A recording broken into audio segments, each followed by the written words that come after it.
সুপ্রিয় দর্শক মণ্ডলী, স্বাগত জানাচ্ছি ফ্রন্টলাইন দেখার জন্য। দর্শক মণ্ডলী, আমাদের সঙ্গে রয়েছেন অধ্যাপক পারভেজ করিম আব্বাসী, আন্তর্জাতিক ঘটনা প্রবাহ যিনি বিশ্লেষণ করেন। ধন্যবাদ মতি ভাই। অনেক অনেক ধন্যবাদ আপনাকে। এরপরে আমাদের সঙ্গে সৈয়দ মোয়াজ্জেম হোসেন আলাল আসার কথা, অল্প সময়ের মধ্যে তিনি হয়তো আমাদের সঙ্গে যোগ দেবেন। সে পর্যন্ত থাক, আমরা দেখি এই মুহূর্তে আপনার সঙ্গে আমরা রাজনীতি কী নিয়ে আলোচনা করব। রাজনীতি জি, কি হতে যাচ্ছে আর কি হবে, এই নিয়ে কিন্তু একটা নানা ধরনের বিশ্লেষণ চলছে। দলে দলে সন্দেহ বাড়ছে, অস্থিরতা বাড়ছে, টালমাটাল পরিস্থিতি। নির্বাচন কবে, এই নিয়েও কিন্তু অনেক কথাই বলছেন। আসলে কোনো দিক নির্দেশনা নেই। বলে রাখি, আওয়ামী লীগকে নিষিদ্ধ, মানে এইরকম যে কার্যক্রম নিষিদ্ধ হওয়ার পর বিষয়টা কিন্তু মার্কিন স্টেট ডিপার্টমেন্টের হিয়ারিং এটা অফিসিয়াল ব্রিফিংয়ে কিন্তু প্রশ্নটা এসেছে, এবং তারা কি বলেছেন সেটাও আপনি বলবেন। এই অবস্থায় আমরা কোন দিকে যাচ্ছি সেটাই আজকে জানার বিষয়। আচ্ছা, ধন্যবাদ মতি ভাই। কেননা এই আওয়ামী লীগের এখানে যে ব্যান করার ব্যাপারে আপনার আরেকটা প্রোগ্রামে আমি বোধহয় এটা নিয়ে বিস্তারিতভাবে আলাপ করেছি। তো আজকে যেটা আপনি যে প্রশ্ন করলেন, মুখ্য বিষয়টা হচ্ছে কি, আপনি বললেন যথেষ্ট বিশ্লেষণ হচ্ছে। আমি কিন্তু বিশ্লেষণ হচ্ছে বলবো না, আমি বলবো যে জল্পনা কল্পনা হচ্ছে। আচ্ছা, কেননা কারোর কাছে কিন্তু হচ্ছে যে পারফেক্ট 2020 ভিশন নেই, কেউ কিন্তু জানে না যে অ্যাকচুয়ালি কি হচ্ছে। তো কিছুটা হচ্ছে যে আপনি হচ্ছে যে কিছুটা হচ্ছে স্পেকুলেশন, কিছুটা হচ্ছে আন্দাজে ঢিলছোড়া, কিছুটা দেখুন ফেসবুকে একটা হচ্ছে যে একটা রুমার বা গুজব। এবং এই ঢাকা শহর ঢাকার শহর হচ্ছে বিগত 6 থেকে 7 বছর ধরে গুজবের রাজধানী হয়ে আছে। এবং শেখ হাসিনার যে এখানে যে ডিক্টেটোরিয়াল যে সরকার পড়লো, যে স্বৈরশাসনের যে অবসান হলো, তারপর কিন্তু গুজবের অবসান হয় নাই। গুজবের অবসান কেন হয় নাই? গুজবের অবসান হয় নাই কেননা এখনও দেশে স্বচ্ছতা আসে নাই। তাহলে তো আপনি গুজবে বিশ্বাস করবেন না। এখন আমি একে একে ধরি। প্রথমে হচ্ছে যে আওয়ামী লীগের এখানে হচ্ছে যে দল হিসেবে, রাজনৈতিক কার্যকলাপ হিসেবে আপাতত এখানে হচ্ছে এটাকে হচ্ছে ব্যান করা হচ্ছে। এখানে পেন্ডিং ট্রায়াল, মানে ট্রায়ালের পর এটা বোঝা যাবে। এবং হচ্ছে যে এখানে জুলাই আগস্ট 2024 সালে যে ছাত্রদের উপর, ছাত্র জনতার মানে আন্দোলনের উপর যে নির্মমভাবে যে এখানে দমন পীড়ন হত্যা করা হচ্ছে, এটার জন্য একটা ছাত্রদের মধ্যে একটা লবি আছে স্বাভাবিকভাবে, যে তারা চায় হচ্ছে যে এটা বিচার করা হোক, নিষিদ্ধ করা হোক। এবং প্রথম দিকে আমরা দেখলাম যে বিএনপি এবং অন্যান্য দল উনি থাকলে আরও ভালো হতো এখানে। তো এখানে প্রথম দিকে যদিও বা এটার প্রতি বেশি একটা উৎসাহ দেখায় না, কিন্তু শেষের দিকে দেখলাম যে এক্সটেন্ট পলিটিক্যাল পার্টিস, মানে যারা এখন মাটিতে বাংলাদেশে এখানে মাটিতে এখন অ্যাক্টিভ, যেমন হচ্ছে বিএনপি, জামায়াতে ইসলামী, বা ছোটো ছোটো যে আপনার এখানে হচ্ছে ছোটো ছোটো মানে in terms of vote share, প্রত্যেকবার ওনারা খেপে যায় যে ছোটো ছোটো মানে কি। তো বাকি রাজনৈতিক দল জাতীয় পার্টির বাইরে, জাতীয় পার্টিতে এখন হচ্ছে এক ধরনের একটা যেটাকে বলা হয় যে মানে হচ্ছে একটা স্টেট অফ সাসপেন্ডেড অ্যানিমেশন আছে, ইয়েলো কার্ড পেয়ে গেছে খেলার মাঠে। তো কেননা বিগত 16 বছরে হচ্ছে আওয়ামী লীগের সরকারের সাথে খুব বেশি এখানে ক্লোজভাবে ওরা অ্যাসোসিয়েটেড হয়েছে, তার জন্য জাতীয় পার্টির ইমেজটা এখানে হিট করেছে। তো coming back to the issue, তো বিএনপি আওয়ামী লীগ সবাই কিন্তু এক ধরনের একটা সাপোর্ট দেখিয়েছে, বিএনপি জামাত সবাই করেছে যে আওয়ামী লীগের ব্যান হয়ে যাওয়াই ভালো। কেন ওরা হচ্ছে যে 18 বছর ধরে এখানে হচ্ছে স্বৈরশাসন যেভাবে করেছে, মানুষকে দমন পীড়ন করেছে, তার জন্য এটার হচ্ছে এক ধরনের এটা একটা শাস্তি। ব্যক্তিগতভাবে আপনি যদি আমাকে বাংলাদেশের নাগরিক হিসেবে বলেন, আমি বলবো যে আওয়ামী লীগের যতক্ষণ মানে শীর্ষস্থানীয় নেতাদের যারা সরাসরিভাবে মনে করেন মানুষের গুম খুম হত্যা নিপীড়নের সাথে সম্পৃক্ত ছিল, তাদের কিন্তু একটা বিচারে আনা উচিত, এবং সব হত্যারই কিন্তু বিচার হওয়া উচিত। এবং এটা হচ্ছে একেবারে ফেয়ার এবং এটা সুষ্ঠু একটা ট্রান্সপারেন্ট প্রসেসে হওয়া উচিত, এবং এটার সাথে স্টেট ডিপার্টমেন্টের একটা সেগওয়ে আছে। কিন্তু সমস্যাটা হচ্ছে, প্রবলেমটা হচ্ছে যে আপনি বাংলাদেশের ইতিহাসে আমরা দেখেছি যে 71 সালে জামাতের যে এখানে যে রোল, ওটা কিন্তু বিতর্কিত। কেন ওখানে হচ্ছে পাকিস্তানের সাথে এখানে যে আল বদর আল শামস, এখানের সাথে রাজনৈতিক অন্তত এখানে সাপোর্ট ছিল যে পাকিস্তানের ঐক্যর প্রতি। এবং তারপর কিন্তু জামাত এক প্রকারে কিন্তু এখানে হচ্ছে যে এখানে অস্পৃশ্য হয়ে গেল। এবং আওয়ামী লীগের সরকার যখন পলিটিক্যাল মাইলেজের জন্য যখন ওরা হচ্ছে জামাতকে ব্যান করার চেষ্টা করলো, বা ব্যান করেই ফেললো এক ধরনের, কিন্তু তারপরে দেখুন ব্যান করার পরে কিন্তু জামাত কিন্তু ঘুরে দাঁড়িয়েছে। তো ব্যান করে কিন্তু একটা দল কিন্তু কোনো দিন পুরোপুরি মাইনাস হয় না। আপনার আরেকটা প্রোগ্রামেও বলেছিলাম হিটলারের যে রাজনৈতিক দল রাজনৈতিকভাবে মোকাবেলা করাটাই হচ্ছে কমন সেন্সের কথা, এটা হচ্ছে সাধারণ জ্ঞানের কথা। কেন আপনি দেখেন নাৎসি পার্টি যেমন হচ্ছে, আমি আবারও বলেছি হিটলারের যে এখানে কুকর্মের জন্যে, জেনোসাইডের জন্য জার্মানিতে কিন্তু হচ্ছে নাৎসি আপনার স্যালিউট বা সাইন দেওয়াটাও কিন্তু ব্যান ছিল। কিন্তু আজ ইউরোপে এবং হচ্ছে গণতন্ত্রের ধারক এবং বাহক ইউরোপিয়ান ইউনিয়নের হার্ট যেটাকে বলে জার্মানি এবং ফ্রান্স, জার্মানির দ্বিতীয় বৃহত্তম রাজনৈতিক দল হচ্ছে এএফডি, এবং যারা হচ্ছে সরাসরি হচ্ছে যে নাৎসি পার্টি এখানে আইডিওলজি ইন্সপায়ার্ড। ব্রিটেনে আপনি হচ্ছে যে নাইজেল ফারাজের যে রিপাবলিক এখানে আছে, ওর পার্টিটা কিন্তু, এবং ওরা হচ্ছে এক্সট্রিমলি প্রবলেম্যাটিক তার ভিউ পয়েন্ট, এবং বেশ নিও নাৎসি মার্কা কথাবার্তা, সেও কিন্তু এখানে সে আসছে। তো এখন coming back to the issue at hand, Ayub খানও কিন্তু ইবিডি যেখানে ইলেকটোরাল এখানে বডি ডিসকোয়ালিফিকেশন দিয়ে কিন্তু সব রাজনৈতিক দলকে কিন্তু সাময়িকভাবে কিন্তু উনি এখানে ব্যান করে দিয়েছে, কিন্তু 6 দফা আন্দোলন কিন্তু ঠেকাতে পারেন নাই। পূর্ব পাকিস্তান, পশ্চিম পাকিস্তান রাজনৈতিক দল আসছে। So coming back to the issue at hand, আমি বলবো যে এক্সিকিউটিভ অর্ডার বা লেজিসলেটিভ প্রসেস দিয়ে কোনো দলকে নিষিদ্ধ করার চেয়ে সবচেয়ে ভালো হচ্ছে জনগণের উপর ছেড়ে দেওয়া। কারণ জনগণ তো এখানে এই দেশের কিন্তু মুসলিম লীগ কিন্তু বললে হবে না, মুসলিম লীগের আন্দোলনে কিন্তু হচ্ছে সবচেয়ে বেশি এখানে শরিকদার ছিল হচ্ছে এই পূর্ববঙ্গের মানুষ, কিন্তু তারাই কিন্তু মুসলিম লীগকে পুরোপুরি প্রত্যাখ্যান করেছিল। কিন্তু এইরকমভাবে কিন্তু হয় যে একটা পার্টি পুরোপুরি নিশ্চিহ্ন হয়ে যায় মানুষের মেমোরি থেকে।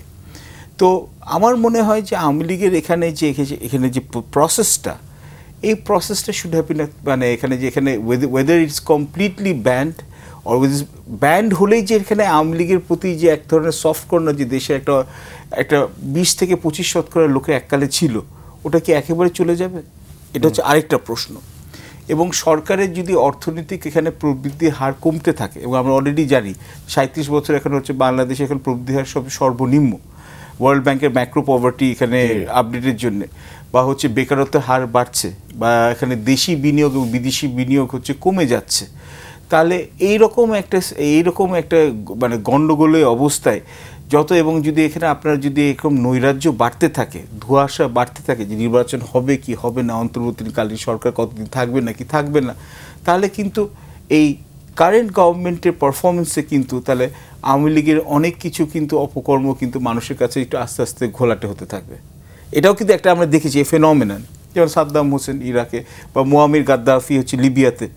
তো এদেরকে এখন তাদের অনেক দেশবাসী কিন্তু আবার ফন্ডলি রিমেম্বার করে, এই হিস্ট্রিটাও দেখছি। আর স্টেট ডিপার্টমেন্টের কথাটা যদি আপনি বললেন, স্টেট ডিপার্টমেন্টের স্পিচে আমি যা পড়লাম, আপনি উঠালেন, পড়ে দেখলাম ওখানে কিন্তু কিছুই হচ্ছে বয়লার প্লেট যেটাকে বলি, যে আমরা বাংলাদেশের মানুষের সাথে আমরা আছি। এটা কিন্তু শেখ হাসিনা যখন একের পর এক যখন হচ্ছে সরকার যখন 2014, 2019, 2024 প্রহসনমূলক নির্বাচন করছিল, স্টেট ডিপার্টমেন্টে কিন্তু একই জিনিস দিত যে আমরা বাংলাদেশের জনগণের সাথে কিন্তু আমরা এখানে হচ্ছে যে ওদের সাথে এখানে হচ্ছে সহযোগী এখানে হচ্ছে অংশীদার হতে চাই। এই কথাটা কিন্তু হচ্ছে যে স্ট্যান্ডার্ড এখানে। হ্যাঁ, ওরা বলেছে যে আমরা ইন্টারিম গভর্নমেন্টের সাথে আমরা কাজ করতে যাব, কিন্তু এবং এই কিন্তুটাই হচ্ছে সবচেয়ে মানে আমি বলবো যে সিগনিফিকেন্স, যে হিসাবটা হচ্ছে ওরা বলেছে হচ্ছে যে আমরা কোনো রাজনৈতিক দলকে একটা রাজনৈতিক দল আরেকটা রাজনৈতিক দলের উপর আমরা ফেভার করি না, অ্যাটলিস্ট পাবলিকলি তো এটাই বলছে, প্রাইভেটলি কি ওটা তো ওরাই জানে। আর দুই হচ্ছে ওরা বলেছে যে যখন আওয়ামী লীগকে নিষিদ্ধ করার কথাটা বললো, যে they believe in a legal, মানে এখানে বলছে যে the process should be a legal manner এবং ইট শুড বি ট্রান্সপারেন্ট। এখন দেখুন, যতদূর জানি, যতদূর পড়েছি, এটা কিন্তু এক্সিকিউটিভ অর্ডার হয়েছে, তো এটা লিগাল প্রসেস দিয়ে হয় না। তো এটা কিন্তু আপনি এক ধরনের দেখেন, এটা কিন্তু হচ্ছে যে এখানে হচ্ছে ওরা কিন্তু ওদের যে কি এক্সপেকটেশনস ওটা বলে দিয়েছে, এবং ওরা বলছে ট্রান্সপারেন্ট, এটার মধ্যে স্বচ্ছতা থাকতে হবে, এবং এটা জিনিসটা হচ্ছে এখানে ফেয়ারনেস থাকতে হবে। এই কথাগুলো কিন্তু লোডেড ভ্যালু টু কনোটেশন। তো যুক্তরাষ্ট্রে কিন্তু হচ্ছে they have hedged both their bets, ওরা এমনভাবে কথাটাকে বলেছে যাতে হচ্ছে অন্তর্বর্তীকালীন সরকারে এখানে যে ওরা এখানে সমর্থন এখনো আছে ওইভাবেও দেখালো, কিন্তু ওরা বলেছে আমরা কিন্তু বাকি সকল দলের সাথে আমরা কিন্তু এনগেজ করছি। তো ওরা কিন্তু সব জায়গায় কিন্তু ওদের ইন্স্যুরেন্সটা করে দিল। এখন আমাদের এখানে কথাটা হচ্ছে যে রাজনৈতিক দলের এখন তো একটা সিচুয়েশন চেঞ্জ হয়েছে, এখানে হচ্ছে বিএনপি এখানে চেয়ারম্যান খালেদা জিয়া উনি ফেরত আসছেন। তো এবং আমরা তো দেখলাম মানুষের ঢল নেমেছে, একটা উৎসাহ নেমেছে, উদ্দীপনা হয়েছে। এখন বিএনপি যে acting chairman mister Tarique Rahman, উনি কি এখনো এখানে উনার শোনা যাচ্ছে উনি আসতে পারেন, এটাও একটা এখানে হচ্ছে। তো বিএনপি স্বাভাবিকভাবে মাঠ কর্মীরা এখানে হচ্ছে উজ্জীবিত হবে। জামায়াতে ইসলামীর এখানে হচ্ছে যে এখন ঘর গোছানোর সময় আছে, নির্বাচনমুখী। আমি যেটা শুনেছি অনেকগুলো ক্যান্ডিডেট যাদেরকে হচ্ছে আনঅফিসিয়ালি বলা হয়েছে কি জায়গা নমিশ, তারা কিন্তু ক্যাম্পেনিং করছেন। তার মানে কিন্তু একটা নির্বাচনমুখী একটা পরিবেশ কিন্তু এখানে একটা সৃষ্টি হচ্ছে। এবং আমার মনে হয় যে কুরবানির পরে আমার মনে রাজনৈতিক দলগুলো কিন্তু আরও মানে হচ্ছে যে অন্তর্বর্তীকালীন সরকারের সাথে আরও ফোর্সফুলি ওরা প্রেজেন্ট করবে হচ্ছে যে নির্বাচনের টাইম শিডিউল বলার জন্য। তো আলাল ভাই, আপনাকে স্বাগত। আমরা শুনছিলাম, নিশ্চয়ই জানেন যে অধ্যাপক পারভেজ করিম আব্বাসী রাজনীতি নিয়েও বিশ্লেষণ করেছিলেন। তো রাজনীতি বিশ্লেষণ করতে গিয়ে আওয়ামী লীগের প্রসঙ্গটাই এসেছিল, কারণ আওয়ামী লীগকে একটা এক্সিকিউটিভ অর্ডার দিয়ে তাকে নিষিদ্ধ করা হয়েছে। মার্কিন স্টেট ডিপার্টমেন্টের যে ব্রিফিং, এই ব্রিফিংয়ে ইঙ্গিত আছে যে তারা চায় যে লিগ্যাল প্রসেসের মধ্যে দিয়ে যে কোনো অ্যাকশন। সেই আপনি তো রাজনীতি করেন, দীর্ঘদিন আওয়ামী লীগের জমানায় লড়াই করেছেন, শত শত মামলা আপনার বিরুদ্ধে আপনি দেখেছেন। তো এই মুহূর্তে দাঁড়িয়ে আপনি বাংলাদেশের রাজনীতিটা কীভাবে মূল্যায়ন করবেন? না, বাংলাদেশের রাজনীতিটা একটা ঘূর্ণাবর্তের মধ্যে পড়ে গেছে। বিশেষ করে আমরা নদীতে যারা নদীর অঞ্চলের লোক, এই ঢাকা থেকে যদি জাহাজে করে লঞ্চে করে কেউ বরিশালের দিকে বা সমুদ্রের দিকে যায়, হাইমচরের ওইখানে পদ্মা এবং মেঘনা যেখানে মিলিত হয়েছে, একদিকে ঘোলা পানি একদিকে পরিষ্কার পানি, এর মাঝখানে কিছু কিছু জায়গায় আছে একটা ঘূর্ণাবর্ত তৈরি হয়েছে। পানির স্রোতটা ঘুরতে থাকে, ওইটার মধ্যে যদি কেউ পড়ে তার আর বাঁচার কোনো উপায় থাকে না। তারপর মনে হয় বাংলাদেশটা এখন ওই রাজনৈতিক একটা ঘূর্ণাবর্তের মধ্যে পড়েছে। এই ঘূর্ণাবর্তের মধ্যে দিয়ে মার্কিন যুক্তরাষ্ট্র ব্রিফিং দিচ্ছে, ভারত বলছে তারা অসন্তুষ্ট, এইভাবে নিষিদ্ধ করায়। আমরা কি বলছি? আমাদেরটা বিবেচনা হয়ে এখন বিবেচ্য হয়ে গেছে আমাদের পাড়া প্রতিবেশীরা কি বলছে সেইটা আর কি। আমার মনে হয় এই জায়গাটায় আমাদের নিজেদের বক্তব্য বা নিজেদের উপজীব্য যেটা, সেইটা বেশি বিবেচনা। সরকার বলছে আওয়ামী লীগের কার্যক্রম নিষিদ্ধের ঘটনা মত প্রকাশের স্বাধীনতায় প্রভাব ফেলবে না। না, মত প্রকাশের স্বাধীনতায় প্রভাব ফেলবে, নিঃসন্দেহে প্রভাব ফেলবে না, কথাটা ঠিক না। তবে সরকার যদি ওইটা বলতো তাহলে ভালো হতো যে আমরা তো আওয়ামী লীগকে বিলুপ্ত করি নাই। শেখ মুজিব তো আওয়ামী লীগকে বিলুপ্ত করে দিয়ে গিয়েছিলেন ৭৫-এ। বিলুপ্ত, নিষিদ্ধ না, শুধু নাই, বা আওয়ামী লীগ নামে কোনো দলই নাই অন্য রাজনৈতিক দলের সঙ্গে। সেই বিলুপ্তটা তো আর সরকার করে নাই। আর একটা জিনিস যেটা, যে এটা জুডিশিয়ারির মাধ্যমে বা ওই আইনের দ্বারস্থ হয়ে হওয়া উচিত ছিল, এই কথাটা কিন্তু বিএনপি প্রথম থেকে বলে আসছে। আপনার যদি মনে থেকে থাকে, স্যারেরও নিশ্চয়ই মনে আছে, এই বছরেরই 13ই ফেব্রুয়ারি আমাদের গুম হওয়া স্থায়ী কমিটির সদস্য জনাব সালাউদ্দিন আহমেদ সাহেব, তিনি নিজে গিয়ে আন্তর্জাতিক অপরাধ ট্রাইব্যুনালে একটা পিটিশন দিয়েছিলেন। এবং সেখানে কথাটা এরকমই ছিল যে এই গণহত্যা, এই গুম খুন এবং অন্যান্য অপরাধের কারণে আওয়ামী লীগের রাজনৈতিক কর্মকাণ্ডের উপরে একটা কি বলে, একটা নিষেধাজ্ঞা দেওয়া হোক কর্মকাণ্ডের উপরে। সুতরাং আমরা তো ওই আইনের দ্বারস্থই হয়েছিলাম। সরকার না, এরা এতদিন অপেক্ষা করে একটা অবস্থা তারা তৈরি করলো, একটা মেকি আর্টিফিশিয়াল একটা ক্রাইসিস তারা তৈরি করে তারা সাথে সাথে একটা রেজাল্ট দিয়ে দিল একটা গোষ্ঠীকে খুশি করার জন্য। সামগ্রিক জনমানসে কি প্রভাব পড়বে এটা তারা অতটা বিচার করার সময় পায় নাই। বাট কোন দিকে মন নেবে বাংলাদেশের রাজনীতি? না, বাংলাদেশের রাজনীতি তো ধরেন বাংলাদেশের সাধারণ মানুষের অংশগ্রহণ কোন দিকে থাকবে সেটার উপরে বিজয়ের পতাকা কাদের হাতে থাকবে এটা নির্ভর করে। কিন্তু বর্তমান যারা ক্ষমতায় আছেন, যারা দেশ চালাচ্ছেন, তারা দেশটাকে চালাচ্ছেন মনে হচ্ছেন যেন তারা একটা চড়ুইভাতি করতে এসেছেন কিছুদিনের জন্য। এটা করে টোলে চলে যাবেন, কিছু হাততালি নেবেন, কিছু বাহবা নেবেন, ঘন ঘন বিদেশে যাবেন, নানান রকমের পরীক্ষা নিরীক্ষা চালাবেন দেশটাকে নিয়ে, এক্সপেরিমেন্টাল কত কিছু হচ্ছে না এখন। এই পরীক্ষা নিরীক্ষা করে টোলে যখন দেখবেন যে আর পারছেন না, তখন রাজনৈতিক দলগুলোকে বলবেন যে আসেন আমরা একটা নির্বাচনী ডেট রোডম্যাপ দেয় বা নির্বাচনের তারিখ ঠিক করি। আমার এই কথাটা বলার যুক্তিটা হচ্ছে বিশেষ করে সেইখানে যে আপনি দেখেন ঐক্যমত কমিশনের সঙ্গে কিন্তু সমস্ত স্টেক হোল্ডারদের বক্তব্য শেষ হয়ে গেছে সংস্কার প্রশ্নে, কিন্তু কোন কোন প্রশ্নে ঐক্যমত হয়েছে সরকার কিন্তু এখন পর্যন্ত বলছে না। তার মানে একটা কি রাগ ঢাক, একটা ঘুরঘুর রাগ ডাক ব্যাপার সরকারের মধ্যে বিরাজমান রয়েছে। সেদিক থেকে তো আমরা আসলে হতাশ বলবো না, আমরা কিছুটা আশা হতো, যে সরকারের কাছ থেকে আমরা এইভাবে আশা করি নাই। কারণ তো পাকিস্তান বাংলাদেশের ইতিহাস মিলিয়ে একমাত্র সরকার যাকে সমস্ত জনসমষ্টি পেশা বয়স নির্বিশেষে তাকে সমর্থন দিয়েছে, তার তো এই আচরণ কাম্য ছিল না তার কাছ থেকে। ওয়েল, অনেক ধন্যবাদ আপনাকে। জি, প্রফেসর আব্বাসী, আপনি নিশ্চয়ই রাজনীতিক এবং উনি পেশায় একজন আইনজীবীও। জি, উনি কিন্তু অনেকগুলো ঘটনা বলেছেন। আপনার কি মনে হয় যে এখান থেকে যেভাবে শুরু হচ্ছে রাজনীতি, এই পরিস্থিতি থেকে একটা অস্থির পরিবেশ, এটা স্বীকার করতেই হবে, অস্থির রাজনীতি, এই অস্থির রাজনীতি থেকে আমরা কি নির্দিষ্ট লক্ষ্যে পৌঁছাতে পারবো? পৌঁছানো উচিত, নাহলে এতগুলো লোক যে 16 বছর ধরে যে নানানভাবে নিপীড়িত হয়েছে, কি বিএনপি, কি জামাতে ইসলামীর, এবং হচ্ছে যে ছাত্রদের মধ্যে, ছাত্র জনগণের, সাংবাদিক, আপনার যে ব্যবসায়ী যারাই আছে এখানে, এবং সাধারণ মানুষের যেখানে যে নিপীড়ন হয়েছে, তাদের জন্য তো অ্যাটলিস্ট একটা তো আসার জায়গা থাকতে হবে।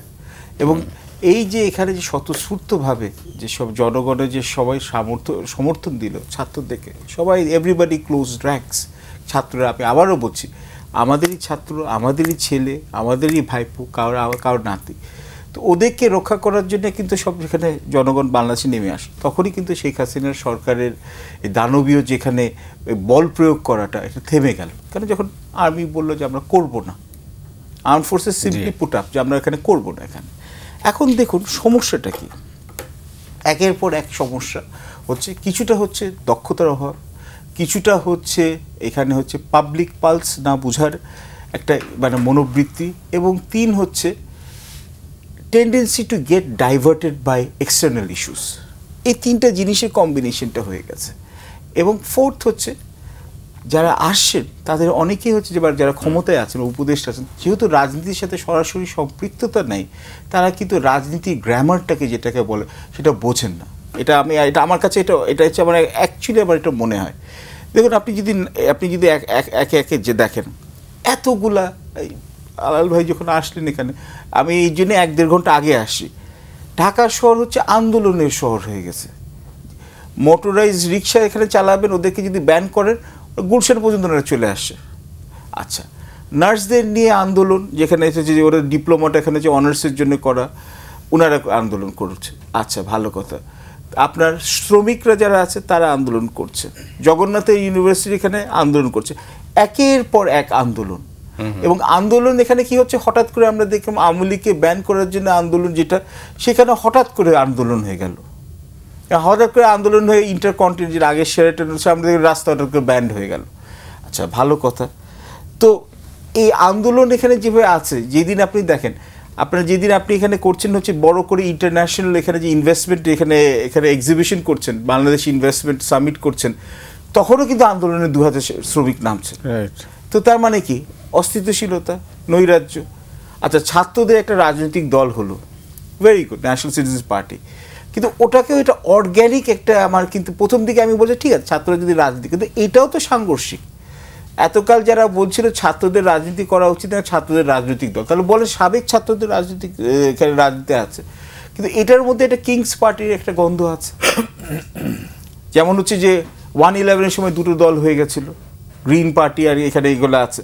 কিন্তু যাই হোক, ছাত্রদের যদি এখানে থাকে, তাহলে এখন ছাত্রদের সাথে এখানে হচ্ছে যে প্রথমে দেখা গেল যে এখানে একজন উপদেষ্টা এখানে সরে আসলো, এখানে নাহিদ, তো ভালো কথা, সে এখন দলটা এখানে করলো। কিন্তু এখন এনসিপির মধ্যে এখন দেখি সেই অন্তর্দ্বন্দ্ব, সেই এখানে নিজেদের মধ্যে ডিফারেন্ট এখানে গোষ্ঠীদের মধ্যে এখানে মারপিট হয়েছে, ওটাও চলছে। তো তাহলে ওরা অল্প সময়ে অন্যান্য যে পুরানো রাজনৈতিক দলের যে দোষগুলো ওটা ভালো অ্যাবজর্ভ করছে। ছাত্রদের উপর কিন্তু মানুষের অনেক কিন্তু এক্সপেকটেশন, কিন্তু এক্সপেকটেশন থাকা এই মানে না যে এক্সিস্টিং যে এখানে পলিটিক্যাল ফ্রেমওয়ার্ককে রিপ্লেস করে দেওয়া হবে। এবং তারপর এখানে আমরা বারবার একই কথা শুনছি, সংস্কার, বিপ্লব, এখানে হচ্ছে চার্টার, কিন্তু এগুলো হচ্ছে ভেরি লোডেড টার্মস। এই লোডেড টার্মসে কোনো অ্যাকাউন্টেবিলিটি নেই, জবাবদিহিতা নেই। যাই হোক, আমি এটা পত্রিকার শিরোনাম পড়ি, তারপরে আপনার মূল্যায়ন জানতে চাইব। সেটা হচ্ছে জামাতের সঙ্গে এনসিপির দ্বন্দ্ব নাকি রাজনৈতিক কৌশল, আপনি কি মনে করেন? আমার কাছে এটা মনে হচ্ছে একটা রাজনৈতিক কৌশল। ওকে, রাজনৈতিক কৌশলটা কেন বলছি, ওই যে কথাটা বলছিলাম যে দাবি দিবস, তারপরে দোয়া দিবস, ধাওয়া দিবস, খাওয়া দিবস সবই এখন নতুন নতুন শুনছে এবং সব কিছুরই একটা আউটকাম কিন্তু সঙ্গে সঙ্গে চলে আসছে। তার মানে মনে হচ্ছে যে সব কিছু একটা অ্যারেঞ্জ, একটা প্ল্যানিংয়ের মধ্যে থেকেই আসছে, যেটা প্রফেসর সাহেব বলেছেন। তো এই প্রসঙ্গে আবার মনে পড়ে যে সাম্প্রতিককালের জরিপে দেখা গেছে যে চন্দ্র যদি পৃথিবীর গ্রহ না হতো তাহলে আমাদের সারা পৃথিবীতে দিন থাকতো 6 থেকে 8 ঘন্টার, আর বছর হতো 1100 থেকে 1400 দিনে, 365 দিনে না। তো এখন যে অবস্থাটা তৈরি হয়েছে, এখন যদি বছর আমাদের 1100 থেকে 1400 দিনে হয় বর্তমানে এই আর্টিফিশিয়াল মেকানাইজড পলিটিক্সের কারণে, তাহলে সেটা আমাদের জন্য খুব একটা দুর্ভাগ্যের ব্যাপার হয়ে দাঁড়াবে। কারণ আপনি দেখেন, ওই যখন আওয়ামী লীগের কার্যক্রম নিষিদ্ধ ঘোষণা করা হলো, তার পরবর্তীতে যে বিজয় উল্লাসের মধ্যে জাতীয় সংগীত গাইতে বাধা দেওয়া হলো, আবার স্লোগান দেওয়া হলো গোলাম আজমের বাংলায় হাসিনার ঠাঁই নাই বা আওয়ামী লীগের ঠাঁই নাই, এরকম কিছু একটা। তো সব মিলেমিশে ওখানে তারা একত্রিত হয়ে গেলেন, আবার নিজেদের মধ্যে দূরত্ব তৈরি হলো, আবার পরদিনই মেসেজ এলো 71-এর যুদ্ধকালীন অবস্থায় তাদের অবস্থান তাদের পরিষ্কার করতে হবে। তার মানে সব কিছু কেমন আর্টিফিশিয়াল মনে হয় এবং মনে হয় যেন দাবার গুটির মতো সব সাজিয়ে দেওয়া আছে এবং পেছন থেকে বলা হচ্ছে ইয়ারফোনে যে তুমি এখন এই চালটা দাও, তুমি এই চালটা দাও, এই চালটা দাও, তাহলে আমরা তোমাদের দাবি দেওয়া সব মেনে নেব। এইটা তো বাংলাদেশের মানুষ দেখতে চায় নাই।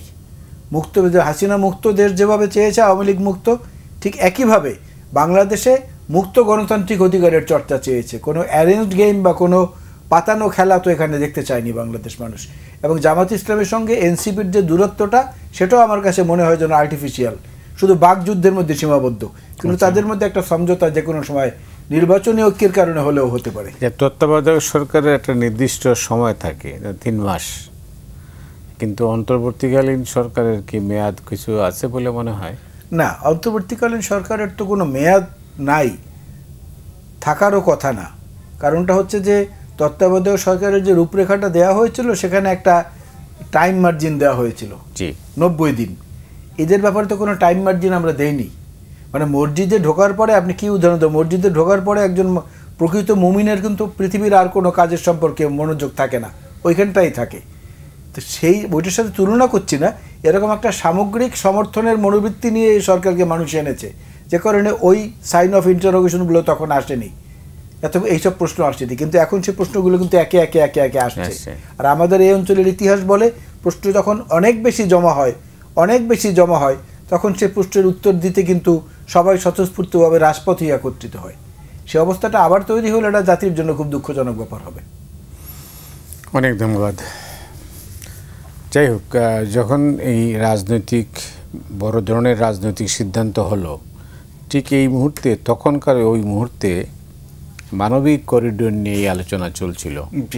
তো ওই আলোচনা যখন তুঙ্গে, ঠিক তখনই এই আওয়ামী লীগের কার্যক্রম নিষিদ্ধ হওয়ার সিদ্ধান্ত এলো। আপনি কি এর সঙ্গে কোনো যোগসূত্র আছে বলে মনে করেন? এখন কিছু লোক হয়তো বলছে যে এটা হয়তো অ্যাটেনশন ডাইভার্ট করার জন্য হবে, কিন্তু আমি বলবো যে আওয়ামী লীগ হচ্ছে অতি বৃহৎ একটা রাজনৈতিক দল, অতি প্রাচীন একটা রাজনৈতিক। এবার আজকাল এই দুটো কথাও বলে মানুষ কিন্তু গালিগালাজ করা শুরু করে। যেমন অনেকগুলো প্রোগ্রামে আমি বলেছি যে বাংলাদেশের জন্য ভালো হয় যে নির্বাচন যত তাড়াতাড়ি সম্ভব। তাহলে বলছে বিএনপির কাছ থেকে কিছু হালুয়া রুটি পাওয়ার জন্য। মানুষ পায় হালুয়া রুটি কিন্তু আল্লাহর রহমতে, আর কারোর কাছ থেকে না। কিন্তু মানুষ শেখ হাসিনা দিচ্ছে, বিএনপি দিচ্ছে, ডক্টর ইউনূসের সরকার দিচ্ছে। মানুষ কিন্তু নিজের উপর তো এখানে এটা তো ইমানের এখানে দুর্বলতা। যাই হোক, কাজের কথাটাতে বলি, এটা যদি আমি আবারও বলি, this is another problem of this interim government, মানে যে the perception of interim government. হয়তো তারা ভালো কাজ করছে, আমাদের বুঝতে সমস্যা হচ্ছে, হতেই পারে। রোহিঙ্গাদের ব্যাপারে অনেক দিন অনেক ইনিশিয়েটিভ নেওয়া হয় নাই। শেখ হাসিনার সরকার এখানে পরের দিকে আইদার ভারত তোষণের জন্যে বা চীনের এখানে হচ্ছে চোখ রাঙানির জন্যে ওরা হচ্ছে রোহিঙ্গার ব্যাপারে পশ্চিমা বিশ্বের সাথে ওরা অ্যাক্টিভলি ওদের হেল্প নিতে পারেনি, আমরা জানি, সেটা ভালো কথা। ডক্টর ইউনূস যেখানে হচ্ছে রোহিঙ্গার ব্যাপারে এখানে ইস্যুটা সেন্সিটাইজ করতে চাচ্ছেন, এটাও আমি সাধুবাদ বলবো। কেন হচ্ছে যে আন্তর্জাতিক মানে কমিউনিটির এখানে অ্যাটেনশনটা খুবই ফ্লিটিং। রাশিয়া ইউক্রেন থেকে এখন অ্যাটেনশন চলে গেছে, আমরা কিন্তু গাজার কথা ভুলেই গেছি, ওখানে কিন্তু এখন হত্যাযোগ্য এখনও চলছে। কিন্তু যখন আপনি এটা ইন্টারন্যাশনাল একটা হিউম্যানিটেরিয়ান করিডোরই বলছেন, তার মানে আপনি কিন্তু আরাকান আর্মির সাথে কিন্তু আপনি কথা বলছেন। এটা কিন্তু আপনি এখানে যে নন স্টেট অ্যাক্টর, কিন্তু প্রথমবার বাংলাদেশের 54 বছর ইতিহাসে, 53-54 বছর ইতিহাসে আমাদের পুরা চীন স্টেট এবং রাখাইন স্টেটের বাংলাদেশের সাথে বর্ডারটা একটা নন স্টেট, যেটা মানে এখানে একটা অ্যাক্টের হাতে আছে আরাকান আর্মি। এখন আরাকান আর্মির সাথে কি কথা বলা উচিত? 100বার বলা উচিত, কিন্তু এটা কি পাবলিকলি অ্যাডমিট করা উচিত যে বলা উচিত? আমি হলে তো বলতাম যে I would have disavowed any kind of knowledge. India তো ওদের আরাকান আর্মির সাথে শোনা যায় যে ওরা কিন্তু কথা বলছে। চীন তো আরাকান আর্মির সাথে এখানে হচ্ছে কাঠমান্ডুর সাথে অনেক ধরনের অনেকগুলো মিটিং করেছে, কারেনদের সাথে করেছে। চীন আসলে এখানে সবগুলো এখানে হচ্ছে মিয়ানমারের সবগুলো দলের সাথে, হুন্টার সাথে হোক বা এখানে সামরিক হুন্টার সাথে হোক বা হচ্ছে আপনার যতগুলো এথনিক আর্মি সবার সাথে কিন্তু চীনের সম্পর্ক ভালো আছে।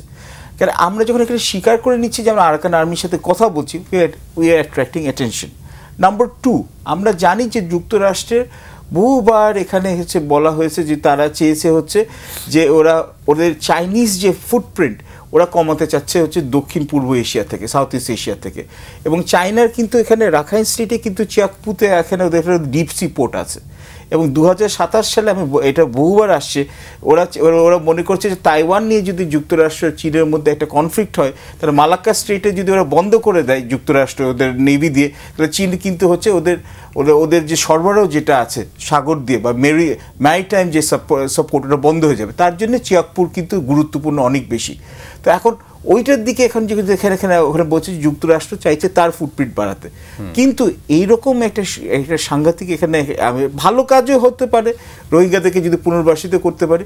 তো চীন এবং ভারতের পুরোপুরি একটা ব্যাপারে একমত যে হচ্ছে, এবং আসিয়ান কান্ট্রিজগুলো পুরোপুরি একমত যে এখানে কিন্তু কোনো মতেই ওরা চায় না হচ্ছে পশ্চিমা বিশ্বের সরাসরি এখানে হচ্ছে ইন্টারফিয়ারেন্স। তো আমরা কতদূর করতে পারবো হচ্ছে পশ্চিমা বিশ্বে এবং যুক্তরাষ্ট্রের সাহায্য নিয়ে, এটা কিন্তু এটা দেখতে হবে। এবং বার্মা অ্যাক্টে কিন্তু বলেই দিয়েছে, যেখানে যে অফিসিয়াল অ্যাক্ট যেটা করা হয়েছে, যে বার্মা অ্যাক্টে ওরা থাইল্যান্ড এবং বাংলাদেশের এখানে সরকারদের সাহায্য নিবে যাতে হচ্ছে আপনার মিয়ানমারে গণতন্ত্র পুনঃস্থাপন করতে পারে। জি। তো আমরা এটা আন্তর্জাতিক একটা কোল্ড ওয়ারের মধ্যে যদি পড়তে চাই, তাহলে তো আমাদের রাজনৈতিক দল যেগুলো আছে, সবগুলো রাজনৈতিক দল যেগুলো এখানে অ্যালাউড টু ওদের সাথে আমরা কনসাল্ট করে ন্যাশনাল ওপিনিয়ন নিয়ে এটা করা উচিত। এবং অন্তর্বর্তীকালীন সরকারের কি ওই ক্যাপাসিটি আছে, ওই সাপোর্ট আছে এটা করার জন্য? অনেক ধন্যবাদ। কি রাজনীতিক মোয়াজ্জেম হোসেন আলাল, আপনি কীভাবে দেখছেন? আপনি যেটা বললেন সর্বশেষ কথাটা, যেটা রাজনৈতিক দলগুলোর সঙ্গে এই বিষয়ে আলোচনা করা, এটা তো আলোচনা আমরা দেখিনি। জানি না আপনাদের মধ্যে ভিতরে কোনো আলোচনা? না, কোনো আলোচনা হয়নি আমাদের সঙ্গে, যে কারণে আমরা বারবার বলছি যে এইটা দেওয়ার ক্ষমতা এই সরকারের নাই। সমস্ত রাজনৈতিক দল, আমরা বলেছি যে বিএনপি বলেছে সমস্ত রাজনৈতিক দলের মতামত নিয়ে তারপরে এরকম একটা বিষয় সিদ্ধান্ত নেন। এমনকি এমন ভাষাও আমাদের নেতারা ব্যবহার করেছেন যে আমরা আরেকটি গাজা তৈরি করার মতো পরিস্থিতি এখানে দেখতে চাই না, বা হোক সেটা আমরা চাই না। এখন এখানে মেডিকেল জুরিসপ্রুডেন্স একটা কথা আছে মতি ভাই, টার্মটা হচ্ছে পোস্ট ট্রমাটিক স্ট্রেস PTSD। এটা হচ্ছে যে একের পর এক যদি নানা রকমের দুর্ঘটনা কোনো জনগোষ্ঠীর উপরে চাপিয়ে দেওয়া হয়, তার এক সময় বাকরুদ্ধ হয়ে যায়। ট্রমায় তার নর্মাল সেন্স কাজ করে না। আপনি দেখেন 2009 থেকে এটা শুরু হয়েছে, আওয়ামী লীগের সময় থেকে। সে পিলখানা হত্যাকাণ্ড, তারপরে রানা প্লাজা, তারপরে আপনার চুরিহাট্টা, শোলাকিয়ায় মসজিদে গুলি, তারপরে এই যে কি বলে এইখানে আমাদের এখানে যে হলো কতজন বিদেশিরা মারা গেলেন, যেটা হোলি আর্টিজানের ঘটনা, একের পর এক হতে থাকলো। মানে মানুষ ট্রমায় মানুষ এক বাকরুদ্ধ হয়ে গেল যে কি হচ্ছে। এখনও কিন্তু খুবই চমৎকারভাবে জাতিকে একটার পর একটা ট্রমার মধ্যে ফেলা হচ্ছে। যে আলোচনাটা আপনি শুরু করেছেন, প্রফেসর সাহেব যেটা বলেছেন, মাঝখানে কিন্তু আরেকটা বড় ঘটনা ঘটেছে, যে একজন অভিযুক্ত আসামি হিসাবে সাবেক রাষ্ট্রপতি বীর দর্পে তার দুর্নীতিগ্রস্ত ছেলে এবং শালা, যাদের বিরুদ্ধে দুদকেরও মামলা আছে, তাদেরকে নিয়ে দেশ থেকে চলে গেলেন। ওইটা থেকে অ্যাটেনশন সরানোর জন্য আবার আসলো আওয়ামী লীগ নিষিদ্ধের দাবি। মানে একের পর এক ট্রমা কিন্তু আমাদের সামনে এসে হাজির করা হচ্ছে। তাহলে মানুষ যদি একটা সময় বিরক্ত হয়ে প্রশ্ন করে যে তাহলে যাদেরকে বিদায় করেছি, এই বিদায় করে কাদেরকে আনলাম, একই চরিত্রের যদি হয় বা একই স্টাইলে যদি চলে, এই ব্যাপারে এই সরকারের সতর্কতা অবলম্বন করা প্রয়োজন ছিল আরও আগে থেকে। কিন্তু কেন যেন তারা সেই সতর্কতার দিকে দৃষ্টি ফেরাচ্ছে না। আমরা বারবার বলে যাচ্ছি একটা জিনিস কিন্তু আমাদেরকে মাথায় রাখতে হবে সবার। দেশনেত্রী বেগম খালেদা জিয়া এখনও কিন্তু বাংলাদেশের রাজনীতিতে একটা সর্বোচ্চ সম্মানের পর্যায়ে আছেন বলে আমরা বিশ্বাস করি।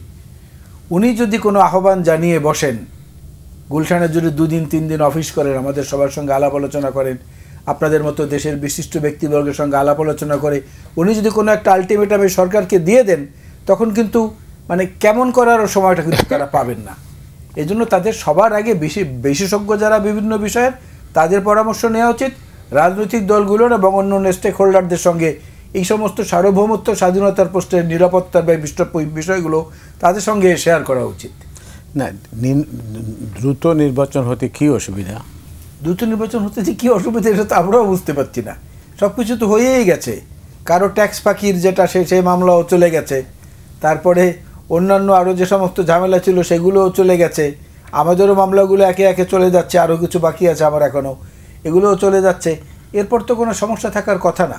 আওয়ামী লীগের কার্যক্রম, তাদের অপতৎপরতার কারণে কার্যক্রম বন্ধ ঘোষণা করা হয়েছে। এসবের পরে তো নির্বাচনের পথে আর কোনো বাধা আছে নেই, যেখানে নির্বাচন কমিশন বারবার করে বলছেন যে আমরা নির্বাচনের জন্য প্রস্তুত, আমরা স্থানীয় জাতীয় যে কোনো নির্বাচনের জন্য প্রস্তুত। তারপরেও তো ওনারা চাচ্ছেন না। ওনারা একটা মজা ওখানে পেয়েছেন, এটা তো আসলে বুঝতে পারছি না বা অনুমান করে বলতেও পারছি না, তবে একটা মধু নিশ্চয়ই আছে ওখানে। তাহলে কি হবে প্রফেসর আব্বাসী? তাহলে এত কিছু জানার পরে এখন আমাদের নিশ্চয়ই প্রশ্ন হচ্ছে কি হচ্ছে, আলোচনা হয়েছে, কি হবে, কি হতে যাচ্ছে? দেখুন, আমার কাছে আরেকটা জিনিস হচ্ছে যেটা আমি রাজনৈতিক দলদের কাছে আশা করেছিলাম, যে রেসপন্সিবল পলিটিক্যাল পার্টিস হিসেবে, আমি আপনার কথাটা তাড়াতাড়ি বলছি উত্তরটা। এই যে আমরা যে একের পর এক লোন নিচ্ছি, এবারও কিন্তু এখানে আসান মঞ্জুর যে বাংলাদেশের ব্যাংকে বলছে যে আমরা জুনের মধ্যে 3.5 বিলিয়ন আমরা লোন পাবো। 1.3 বিলিয়ন পাবো হচ্ছে আপনার IMF-এর, ওয়ার্ল্ড ব্যাংক, ADB, জাইকা, এদের কাছ থেকে আমরা আরও পাচ্ছি বাকি $2.1 বিলিয়ন। 3.5 বিলিয়ন লোন আরও অ্যাড হচ্ছে। জি, আগে 2.3 বিলিয়ন হয়ে গেছে। 107 বিলিয়ন মতো লোন কিন্তু আমাদের চলে আসছে অলরেডি, শেখ হাসিনা সরকারের আমলে এবং এখনকার সরকারের আমলে যে লোন নেওয়া হচ্ছে। বছরে আমরা 3.7 বিলিয়ন শুধু হচ্ছে সুদ আমরা এখানে রিপে করেছি। পরে যখন নির্বাচিত সরকার হবে বা যখনই নির্বাচন হবে, সেই সরকার বা সেই কোয়ালিশনের উপর তো এই ভঙ্গুর অর্থনীতির চাপটা পড়বে। তো এত যে লোন নেওয়া হচ্ছে, এই লোনটা কী জন্য নেওয়া হচ্ছে এবং কীভাবে আমরা পে করবো, এটা সামর্থ্যটা আছে না কিনা, এটা নিয়ে কোনো আলাপ আমাদের আসলে দেখছি না। 2, শেখ হাসিনার আমলে একটা সোশ্যাল কন্ট্রাক্ট একটা ছিল প্রাক্তন প্রধানমন্ত্রী শেখ হাসিনার আমলে, যে গণতন্ত্রের কথা চিন্তা করো না, গণতন্ত্রের গুণগত মানে চিন্তা করো না, উন্নয়ন নিয়ে খুশি থাকো। এটা ছিল একটা ট্রেড অফ। জি, আচ্ছা, এখন যেটা ইদানিংকালে দেখছি হচ্ছে, এবং বিদেশি পশ্চিমা বিশ্বের এমবেসিগুলো, এবং বেশ হঠাৎ করে পশ্চিমা বিশ্ব থেকে নানান ধরনের এক্সপার্টরা আসেন। দেশ কিন্তু আমার, কিন্তু ওরা গবেষণা কিন্তু করছে আমাদের দেশে। আপনি যেটা আপনার এখানে আলাল ভাই ওনার স্টেটমেন্টেও বললেন, এখানে নানান ধরনের সোশ্যাল এক্সপেরিমেন্ট চালিয়ে দিয়ে যাচ্ছে। তো মজার কথা হচ্ছে, ওরা এখন যেটা বলছে হচ্ছে কি, আগে সংস্কার তারপর নির্বাচনটা কেমন যেন একটা নোংরা কথা হয়ে গেছে, যেখানে নির্বাচনের কথা বলে সবাই খেপে যায়। মানে এটা হচ্ছে আপনি গিভঅ্যাওয়ে হচ্ছে যে আপনি হচ্ছে বিএনপির হচ্ছে আইদার সমর্থক বা হচ্ছে আওয়ামী লীগের ফ্যাসিস্ট। ট্যাগিং প্রোফাইলিং তো আগেও করতো, আওয়ামী লীগের নিয়ে ক্রিটিসাইজম আগের নিয়ে যদি আওয়ামী লীগের নিয়ে সমালোচনা করা হতো, তাহলে বলতে হচ্ছে 71-এর চেতনার বিরুদ্ধে যারা আছে। এইভাবে কোনো কাজ হয় না। আমার মনে হয় যেটা হবে, যে এই কুরবানির পর, যেটা আমি আপনাকে আগেও বলছিলাম, মেজর যে পলিটিক্যাল পার্টিসগুলো, এবং দেখুন এখানে কিছু কনসেনসাস আছে, কিন্তু সেই লন্ডনে যে রহস্যময় না বলে যে জামাতের আমি দেখা করলেন, এখানে আপনার এখানে এই চেয়ারম্যান এখানে খালেদা জিয়া এখানে শরীর স্বাস্থ্য বললেন, তারপর বিএনপি বললো যে জানুয়ারির দিকে, জামাত বলল হচ্ছে রোজার মাসে, কিন্তু অ্যাকচুয়ালি কিন্তু কথাটা প্রায় একই। তো আমার মনে হচ্ছে যে কুরবানির পরে আমার মনে হচ্ছে যে প্রেশারটা আরও বাড়বে রাজনৈতিক দলে, এবং একটা ফার্ম রোড ম্যাপ না দিলে যে সমস্যা হচ্ছে, আপনার দেশি ব্যবসায়ীরা বিনিয়োগ করছেন না, বিদেশি বিনিয়োগ তো হচ্ছেই না। আপনি ওখানে এটা বলে লাভ নাই, আপনি 10টা ইনভেস্টমেন্ট সাবমিট করে লাভ নাই। এবং হচ্ছে যে আপনার প্রশাসন, আমলাতন্ত্র, আপনার হচ্ছে ল অ্যান্ড অর্ডারের যে পুলিশ এনফোর্সমেন্ট, সব কিছুতে কিন্তু এক ধরনের একটা অস্থিতিশীলতা আছে। আগের চেয়ে একটু কমেছে, কিন্তু এটা কিন্তু রেসিডুয়াল অস্থিতিশীলতা আছে। আমরা দেখছি মোরাল পুলিশিং, আমরা কিছুদিন আগে দেখলাম লঞ্চে 2টা মেয়েকে ধরে বেধড়ক পিটাচ্ছে, যে কারণে হোক এটা তো, এবং অনেক লোক বলছে ঠিক ঠিক ঠিক ইত্যাদি। বা আপনি যদি দেখেন হচ্ছে যে আপনি কতটুকু কাপড় পরবেন কি পরবেন না, এইগুলোর উপর যে এখতিয়ার করার জন্য আছে। এবং এটা কিন্তু বাংলাদেশে যে আন্তর্জাতিক মহলে এখানে ইমেজটা এখানে হচ্ছে ডিসরাপ্টেড হচ্ছে। বা আওয়ামী লীগের যারা কনভিক্টেড, যারা কোর্টে যাচ্ছে, তো পুলিশ প্রোটেকশনে দেন, অবশ্যই। এখানে তো উকিল ধরে পিটাচ্ছে, এটা ধরে পিটাচ্ছে, তার মানে কি আপনার পুরো লিগ্যাল প্রসেসটা আপনি প্রশ্নবিদ্ধ করছেন। বা আপনি কাউকে যদি ধরতে চান দুর্নীতির জন্য, বা আগের সরকারের সাথে মনে করেন লুটপাট অন্যায়ের সাথে ছিল, তাহলে আপনি ঠিক মামলাটা দেন। 10-12টা মামলা দিয়ে তাহলে তো সে আগের সরকারের একই ফর্মুলা আপনি নিয়ে যাচ্ছেন। আমার মনে হয় নিশ্চয়ই এটার জন্য তো ছাত্ররা আন্দোলন করে নাই। ওয়েল, অনেক ধন্যবাদ আপনাকে। আপনার বিরুদ্ধে কতটা মামলা ছিল? মাত্র 357টি। 357টি। জি। আর জেল খাটলেন কতদিন? জেল খেটেছি 6 বছর থেকে 23 দিন কম। শেখ হাসিনার জমানায়। জি। না, এই যে 357টা মামলা আপনার বিরুদ্ধে দেওয়া হলো, এখন কিন্তু মামলা দেওয়া হচ্ছে, এক মামলাতেই দেখা যাচ্ছে 400-500 আসামি, যেটা নিয়ে আমরা বহু আলোচনা করেছি, কিন্তু এর তো কোনো কিনারা হলো না, মানে কোনো দিক নির্দেশনা নাই। এই মামলাগুলো চলছে, বাদী আসামিকে চেনে না, আসামি বাদীকে চেনে না। বাদী থাকেন বরিশাল আর আসামি হইল চাঁপাইনবাবগঞ্জ, আর ঘটনা ঘটেছে যাত্রাবাড়ি। এরকম হচ্ছে, আমরা প্রায়শই দেখছি। এবং এর পেছনে একটা চক্র কাজ করছে তা না, ওই স্থান কাল ভেদে সুবিধাবাদী কিছু চক্র কাজ করছে, যেটার মধ্যে কোনো দলীয় আবরণও হয়তো তারা কখনো শরীরে ধারণ করছে, মনের মধ্যে ধারণ করছে। এর সঙ্গে কিছু দুর্নীতিপরায়ণ পুলিশ কর্মকর্তারাও জড়িত থাকতে পারেন, অফিসাররা বা কিসেরা, এবং এর মধ্যে থেকে একটা নীরব চাঁদাবাজি কিন্তু হচ্ছে। আবার পুলিশের পক্ষ থেকে যে আদেশগুলো আছে সেগুলো সবিরোধী, এক এক সময় এক একটা কথা তারা বলছেন। যেমন এই যে আমি মানে অপ্রাসঙ্গিক কিনা হবে, যা হয় কিনা জানি না, বলে পুলিশের হাতে কোনো মারণাস্ত্র থাকবে না। এই যে বাহাবা নেয়ার যে একটা অ্যাটিচিউড, মারণাস্ত্র থাকবে না, আর্মস নিয়ে যদি একটি গ্রুপ পুলিশের উপর আক্রমণ করে, সে তখন কি করবে? হাইজ্যাককে প্রিভেন্ট করবে কি করে? কি করবে? সে লাঠি দিয়ে ঠেকাবে গুলি, শান্তি শান্তি, মানে হ্যাঁ ওম শান্তি বলবে, তাহলে এছাড়া তো আর কোনো উপায় নেই। তো এই যে সব কিছু গুলিয়ে ফেলা, এই কারণেই বলছি যে ওই যেটা বলেছেন প্রফেসর সাহেব, যে নির্বাচন বললেই কেন যেন অসন্তুষ্ট হয়ে যায়। আমরা গল্প পড়েছিলাম না, শফিক রহমান সাহেব লিখেছিলেন যে পাকিস্তানের সামরিক স্বৈরশাসকের যে চুল কাটতে বসে নাপিত জিজ্ঞেস করতো, স্যার নির্বাচন কবে দেবেন? জিয়াউল হক সাহেব নির্বাচন দেবেন, চুল খাড়া হয়েছে। তারপরে একদিন ধমক দিয়ে বললো যে বেটা তুই বারবার কেন এটা জিজ্ঞেস করিস? স্যার এটা বললে আপনার রাগে আপনার মাথার চুল খাড়া হয়ে যায়, আবার তখন এটা কাটতে সুবিধা হয়। তো এখন এই কার চুল যে খাড়া হয় আমরা নির্বাচন বললে, সেটা তখন দেখতে হবে পরীক্ষা নিরীক্ষা করে। কারণ নির্বাচনের মাধ্যমে একটা সেটেল গভর্নমেন্ট, তার যে অ্যাকাউন্টেবিলিটি সেটা তো ওনাদের নাই, এটা বুঝতে হবে। ওনাদের নাই, ওনারা যা কিছু করছেন এই জবাবদিহিতার দায়টা হবে একটা নির্বাচিত জাতীয় সংসদের। তারা যদি তখন এগুলো নেগেট করে দেন, দেশে আবার একটা অরাজকতা আসবে না? আর তারা যদি এগুলোকে পজিটিভ করেন, তখন এই দায়টা সব তাদের উপরে পড়বে। এই দায়িত্ববোধটুকু সরকারের আছে বলে আমার কাছে মোটেই মনে হয় না। এটা খুব দুঃখজনক, মোটেই আমার কাছে মনে হয় না যে এটাকে পোস্ট ফ্যাক্ট অ্যাপ্রুভাল দিতে হবে। এই ধারণাটা কেন হলো আপনার? এই ধারণা হলো এই কারণে যে আমার কাছে মনে হয় যে এই সরকারের যিনি প্রধান আছেন, আমি জানি না এই কথাটা বলার পরে কি হবে, তারও তো একটা ব্যক্তিগত আকাঙ্ক্ষা বা আগ্রহ থাকতে পারে। আমরা এর আগে দেখি যে জাতিসংঘের মহাসচিব হয়েছেন যেসব লোকেরা, তাদের মধ্যে অনেকেই নোবেল লরিয়েট। তো আমাদের ডক্টর ইউনূস সাহেব বর্তমান সরকার প্রধানও তো একজন নোবেল লরিয়েট। এরপরে যদি ওনার কোনো প্রাপ্তির আকাঙ্ক্ষা থাকে যে আমি আন্তর্জাতিকভাবে নাম কিনবো, আমি একটু বেশি ঘোরাফেরা করি, বিদেশে যাই, খুব ক্ষুদ্র কারণেও যাই, বিভিন্ন জায়গায় গিয়ে টিয়ে একটু লিয়াজও করি, আমাকে তো সারা বিশ্বের সবাই চেনে, দেখা যাক এরপরে ওই পথটিতে আমি যেতে পারি কিনা।